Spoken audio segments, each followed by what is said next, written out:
What I think is interesting is that we're at the forefront of legalization, and at the end of the day, it's really incumbent on us to actually comply with every law. And so I really have a problem with the idea that you should, accept cards. You're potentially, yes, you're lying on a merchant account application typically. A lot of times these people get accounts and they're accepting credit cards for several months, and then they get that account shut down and they go apply for another account. Mm-hmm. But what they don't realize is that they're putting their customers at jeopardy.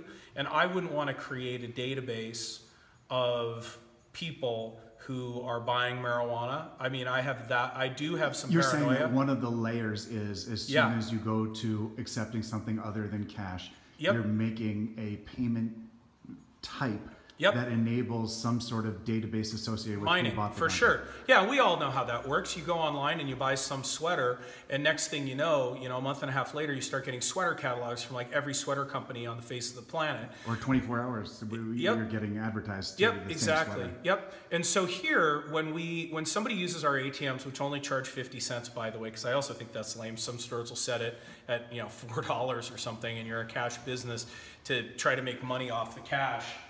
Because you require cash is just wrong too. Mm-hmm. When you take money out of the ATM and then you hand it to me, it means the transaction occurs in Washington State. There's no question at all that the transaction occurs here in Washington State. In Washington State, buying marijuana is legal. So buying marijuana across state lines using a money transfer, almost certainly illegal. And when I say money transfer, I mean any kind of debit or credit transaction is probably illegal. But as whereas a business cash owner, is 100% legal. So you don't have an interest in seeing the evolution of the policy include not being a cash-only business here? Well, I would love to see it, but it has to happen at the federal level. I mean, you and I can wish about it all we want, and we can pressure. The funny thing is here in Washington State is pretty much every single member of Congress, with two exceptions, every single member of Congress, all of our senators and all of our representatives, all are in agreement that they want to see marijuana legalized on a federal level for states that have structures in place where it's legal in the state. The federal government should recognize that. There's only two representatives from some very conservative parts of Washington State that don't support that. So eventually we'll get there, but we need to have a little more public pressure. And that would be the number one thing I tell folks that come in here from out of town. So they say, wow, this is really cool. I wish we had this at home. I say, write a letter to your representative. Say, I went to Seattle. They had marijuana stores. They were super cool. They were totally not like crime-infested hellholes. Mm-hmm. There weren't cars on fire out front or whatever weird stereotype you might have. Seattle has legal marijuana, and they're bringing in tons of revenue, and they're putting fewer people in prison, and they're using less pain medication, and they're using less mental health services, and it seems to be a giant win. Yeah, we're 3 years into, it'll be 3 years in July that the first stores opened in Washington State. We're actually coming up on our second anniversary in a few weeks here. It'll be 2 years since we got our license. And it's taken some time to get there, but it's very clear that even over that period of time, marijuana has actually been a really good thing. Washington State literally could not balance its budget without marijuana taxes. How much are the taxes, and what are those taxes currently going to pay for?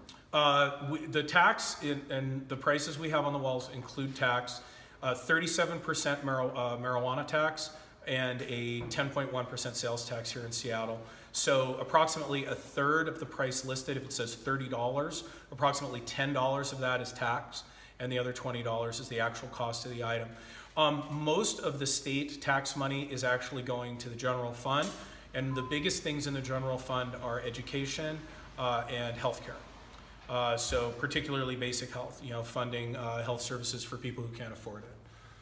So. How much tax revenue in the last year was raised through the marijuana industry? Do you know? Hundreds of millions of dollars. I believe the number is about 300 million. So at this point, as each year more states come online, what do you see as the greatest obstacles for, nationally across the board legalizing recreational marijuana? Well, what we need to see is if Republicans continue to be in power, we need to see them honor their commitment to states' rights. and pass a bill at the federal level that says if marijuana is appropriately regulated at the state level, that it's not a federal crime. And that would go a long way. Because like right now, for example, you can't borrow money from any of the significant banks because your collateral could be seized by the DEA. You can't actually have a bank account with any sort of significant national bank, so it means you're paying higher fees and getting less interest. There's all these different things. I mean, even like payroll companies. There are many payroll companies that won't work with the marijuana industry. There are many insurance companies that won't work with the marijuana industry. The moment you say, if you're a licensed Washington State entity for marijuana, that you're okay federally, then you're good. Cool. Once again, it's Len Davis. I'm a Seattle-based filmmaker, and I'm here at my neighborhood pot shop called The Ounce with the owner, Bob Ramstad. Is that right, Bob? Yep, that's right. Bob, thanks so much for sharing your knowledge and your shop with us. It's really great to learn about the state of the recreational marijuana industry. Yeah, well, I appreciate sharing it, and hopefully people will watch this and learn something, and if they end up with more questions, come down to Ounce. All right, stay fresh.